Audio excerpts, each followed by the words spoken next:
final dos anos 50, o continente europeu está ainda a recuperar e a reconstruir as cidades e terrenos que perdeu na Segunda Guerra Mundial, que aconteceu entre 1989 e 1945, com a economia de vários países estabilizada e enfraquecida, e o surgimento de ideologias, filosofias e correntes bem estruturadas, que respondem ao paradigma da época. Em Portugal, os anos 60 são marcados pela ditadura fascista de Salazar, que começa em 1926, encerrando o país num grande conservadorismo da cultura e a censura. Não se verifica, como noutros países, o fenómeno do baby boom das décadas anteriores, pelo que, devido à ruralidade, os jovens das taxas de natalidade já altas dos anos 40 e 50 haviam emigrado.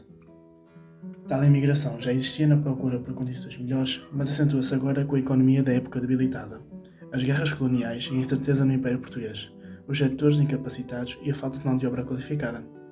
Portugal, até então, tinha a sua parte cultural controlada pelo governo, com o Instituto Nacional de Investigação Industrial, INI, e o Núcleo de Arte e Arquitetura Industrial, UNAI, criada pelo INI, que desmotivavam empresas e coletivas a inovarem e aperfeiçoarem as suas técnicas.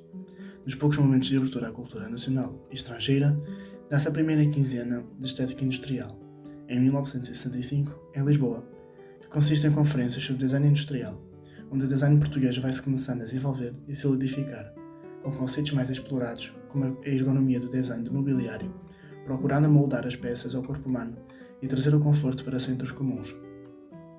No final da década de 60, o conceito de design e a atividade em si começam a ser reconhecidos e até institucionalizados pelo Estado, gerando nela interesse por novos artistas e designers. António Garcia nasceu a 3 de fevereiro de 1925 em Lisboa. Foi um arquiteto e designer global, membro da primeira geração de designers portugueses. Contribuiu para a afirmação, conciliação e consolidação do design em Portugal. Desde cedo mostrou interesse pelas artes. Frequentou o curso de desenhador litógrafo na Escola António Arroio e entrou para o mercado de trabalho como desenhador no Ministério da Economia com apenas 17 anos. Ambicionava tirar o curso de arquitetura, mas não o foi possível. Apesar disso, nada o impediu de mais tarde realizar projetos nesta área como autodidata. Em meados da década de 40, colabora com Sena da Silva. Ganhou o prémio do concurso promovido pela editora Ulisses em 1952.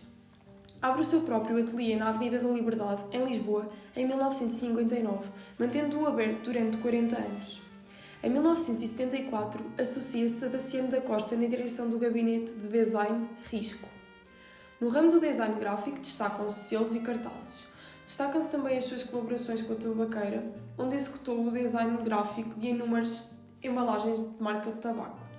Em 1969, cria a cadeira Osaka 70, um dos ícones do design nacional. António Garcia foi sócio fundador da Associação Portuguesa de Designers em 1976. Em 1994, foi premiado com o Prémio de Design da Comunidade Europeia. Em 2010, recebe o Prémio Nacional de Design Carreira e em 2014 foi distinguido com o Doutoramento Honoris Causa. O MUD, em 2010, organizou a exposição coleção António Garcia e a exposição Zoom In, Zoom Out. Atualmente está a decorrer a exposição cultural do Roca Lisboa Gallery Esperar Sentado, o design da cadeira em Portugal. A sua obra estendeu-se nas áreas do design de comunicação, design de equipamento e design de interiores, sendo comparada a Peter Behrens devido à sua capacidade de projetar nas mais diversas escalas.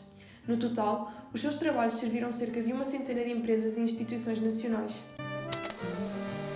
O âmbito da participação portuguesa na Exposição Universal de Osaka de 1970 foi encomendado a António Garcia o equipamento para integrar uma área exterior ao pavilhão de Portugal, destinada a ser ocupada pelo Instituto Nacional do Café. Para o efeito, cria a cadeira Osaka. Eram necessárias 500 cadeiras e, devido a esse número, a cadeira Osaka foi projetada para ser modular, compacta, leve e de fácil montagem e desmontagem. Ser facilmente transportável foi o pressuposto necessário para viabilizar, de modo rápido e económico, o seu transporte de avião para o Japão. Assim, 12 cadeiras desarmadas ocupavam numa só embalagem de exportação o espaço de uma armada. Neste ponto é notória a influência de Toné e da sua cadeira número 14. A cadeira Osaka não ficou pronta a tempo de viajar até ao Japão, visto que só chegaram a ser produzidos cerca de 100 exemplares pela empresa Móveis Sousa Braga. Contudo, este projeto acentuou o pragmatismo de António Garcia, onde o know-how, a simplicidade e a eficácia de conseguir muito com pouco foram características marcantes dos designers portugueses da época. A cadeira, desenhada em 1969 e produzida em 1970, é composta por linhas octogonais em madeira de pau santo e pele preta e tem as dimensões de 71 cm de altura, 52 cm de largura e 43 cm de profundidade. É considerada simples, racional e simultaneamente requintada e moderna. Nesta cadeira impera a distinção das partes. Por um lado, temos a estrutura de madeira aos elementos portantes e, por outro, temos a pele, os volumes que suportam o corpo. A questão de higiene está também presente, uma vez que ao permitir a separação entre os dois blocos constituintes, a sua limpeza se torna mais fácil. É a própria pessoa que realiza atividades de construção ou montagem para o seu próprio uso, evitando deste modo a intervenção de serviço profissional. Assim, o princípio da cadeira Osaka assemelha-se ao conceito IKEA, permitindo diminuir os custos e reduzir o volume de transporte mobiliário. Atualmente, um conjunto de 4 cadeiras Osaka encontra-se à venda por um preço que vai desde os 2.000 euros até aos 3.000 euros. A tecnologia da cadeira Osaka reflete-se na análise dos materiais utilizados e no processo da sua produção. Os materiais escolhidos por António Garcia foram pensados para que a cadeira fosse facilmente transportada sem que ocorra danificação. Como já foi referido anteriormente, uma das versões de design da cadeira era composta pela madeira de pau santo e a pele preta. A madeira de pau santo, também conhecida como madeira sagrada, deixa as peças com um acabamento sofisticado. Ao contrário das outras madeiras, o pau santo não se desgasta com tanta facilidade e é mais resistente à umidade. As madeiras estão divididas em categorias consoante as suas características e o pau santo faz parte das madeiras finas, sendo estas duras e resistentes apesar de terem um grão fino. São facilmente polidas e fáceis de trabalhar. A pele preta utilizada na cadeira é o couro, um material também muito versátil. O couro permite uma variação de cores e texturas e é bastante desejado pela sua luxuriosidade e durabilidade, e protege também contra possíveis rasgos e cortes. Na cadeira Osaka, o couro deve ter uma espessura média, visto que é utilizado no empregamento em mobília. Toda esta análise reflete que os materiais foram bem escolhidos. Passando agora para o processo de fabrico, é importante referir que a cadeira é constituída por 8 ripas de madeira, 2 peças de couro e as restantes ajudam na sua montagem. Como a cadeira tem de ser transportada facilmente e ocupar pouco espaço, foram feitos encaixes por todo o objeto de modo a ser montada e desmontada em qualquer lugar. Para a junção das peças de madeira, recorreu-se ao método de marcenaria do encaixe furo e espiga.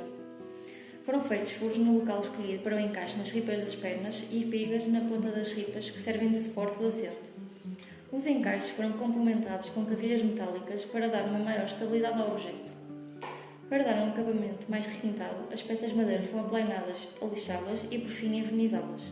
O couro foi cozido com uma agulha de linha para servir como encosto e assento da cadeira. Após toda esta análise, percebe-se o motivo de António Garcia ter ficado conhecido pelo impacto da cadeira Osaka.